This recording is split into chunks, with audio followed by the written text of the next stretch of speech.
C'est officiel, ça vient de tomber, pour les prochaines élections présidentielles de 2022, Charles Ponzi annonce sa candidature. Il estime avoir toutes les chances d'être élu. On objecte que cela est impossible puisqu'il n'est pas français, en plus d'être décédé en 1949 et condamné pour une escroquerie qui l'a rendu mondialement célèbre. D'après ses conseillers, Balkany, Cahuzac, Sarkozy, Rocancourt, Fillon, Madoff et Guérini, ce n'est pas un problème, c'est même une qualité. Charles Ponzi nous assure, dans un communiqué qu'il a lui-même rédigé, qu'il sera le président de tous les Français, et je parjure sur la tête à ma mère que je ne vous trahirai pas, je ne vous mentirai pas, je ne vous décevrai pas. Les sondages le donnent d'ores et déjà favori. Comment est-ce possible? Parce que impossible n'est pas français. Après avoir élu un banquier d'affaires venu de nulle part, pourquoi pas un escroc venu d'outre-tombe? On progresse. Grâce au bankster Macron, on a découvert une chose incroyable. La France n'est plus le pays du fromage, mais celui de la carotte. Il les multiplie à une vitesse incroyable. C'est le petit Jésus version capitaliste. Il multiplie les millions ex nihilo, mais seulement pour servir ses employeurs. Le pays coule, mais bonne nouvelle, notre taux de vitamine C est au plus haut. Il nous avait pourtant dit de penser printemps, parce que c'était son projet. On sait tous aujourd'hui que dans son projet, il y avait des tonnes de carottes, des Français crédules, et des tubes de vaseline par palette entière. En panne d'inspiration? Peur de la page blanche? Ou vous n'avez tout simplement pas de talent ni d'imagination? Avec le clavier Gad Elmaleh, tout ça c'est de l'histoire ancienne. Pensez donc, pratique, ergonomique, discret, il sert en toutes circonstances et en tout lieu. Fruit d'un travail de longue haleine, élaboré avec passion par le plus grand designer que le monde entier nous envie, le Walter White de la blague, Sa Majesté Kader Raoun en personne. L'écriture de sketch deviendra un jeu d'enfant, avec ses 3 touches montées sur ressort extrêmement sensibles, qui s'adapteront à chaque blague issue de sketch d'auteurs nord-américains que vous pourrez allègrement copier-coller et tout le monde n'y verra que du feu. Le clavier Elmaleh vous fera passer de la page blanche à un sketch de 7 minutes avec rire toutes les 12 secondes en seulement 3 touches. Qui dit mieux? Pourquoi donc s'encombrer la vie quand 3 touches suffisent? N'hésitez plus et franchissez le pas en devenant l'heureux propriétaire de ce magnifique clavier comme l'ont déjà fait avant vous Jamel Debbouze, Thomas Sisler, Roland McDan, Malik Bentala, il en a pris 3, Mathieu Madénian, Michel Leb ou Fabrice Eboué.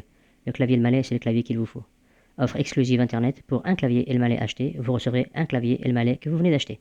Et ça, c'est pas une blague. Les films de la carotte, en coproduction avec Vaseline Monvôtre et le soutien de l'ISF, du Centre National Socialiste de la Commandatur, présentent Je vous chie à la gueule, bande de pouilleux. Le seul film où le personnage principal, c'est vous. Déjà à l'affiche dans vos rues depuis mai 2017, mieux que le cinéma en 3D, la carotte en réalité augmentée, directement encastrée dans votre rectum, et sans votre consentement. Bah oui, sinon c'est pas drôle. Vivement 2022 pour le remake du thriller intemporel Je ne vous mentirai pas, je ne vous trahirai pas, je vous enculerai juste à sec et sans prévenir, qui avait fait un malheur de 2007 à 2012. Un film porté à bout de bras par l'immense Willow de Nagui Bosca, alias Paul Bismuth, Sarkozy pour les intimes. Le pitch du film, un moujon traverse la rue, ou un travail latent en marchant. Pour gagner plus, il doit continuer à marcher encore plus, pour payer plus encore qu'hier, mais bien moins que demain. Télévision. Après la série de science-fiction Plus belle la vie, qui reflète de manière tout à fait crédible la vie dans la métropole marseillaise, voici Plus belle la carotte, série de science-réalité où comment l'État français se fait le beurre, l'argent du beurre, le cul de la ménagère de moins de 50 ans, celui de son mari et de leurs descendants sur 6 générations. Vous avez aimé la légalisation du mariage pour tous?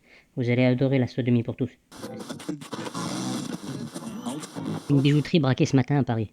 Le butin est estimé à 1 million d'euros selon la police et à 5 millions d'euros selon les braqueurs. Tu connais pas Je m'en bats les yeux? C'est une nouvelle application. Ce concept tout en un s'inscrit de manière indélébile dans le disque cognitif du citoyen lambda. Ce super logiciel s'active dès lors que l'on aborde, de près ou de loin, un sujet sérieux qui demande un minimum de réflexion.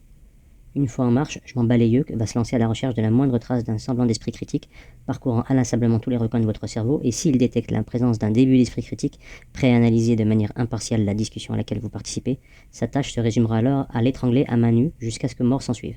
Une fois la besogne accomplie, Je m'en bats les yeux liquidera dans le vrai sens du terme votre esprit critique qui disparaîtra à jamais avec votre première urine du matin.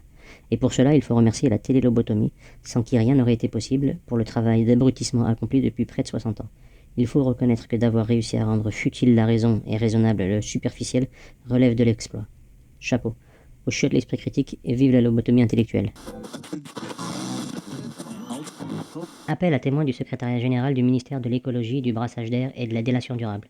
Si vous avez été témoin de quoi que ce soit, où que ce soit, quelle que soit l'heure, vous êtes prié d'envoyer votre témoignage par courrier, le cachet de la poste faisant foi, aussi bien à 3 fois et 7, qui font 21, et ce plutôt 2 fois qu'une.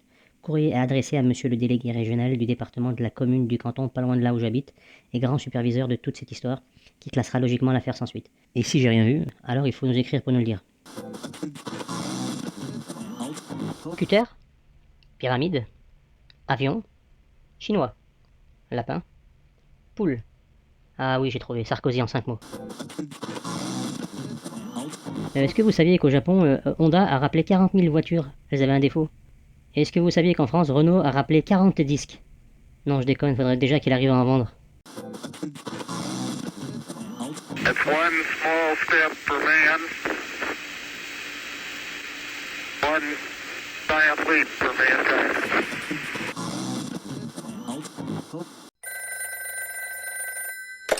Oui, allô?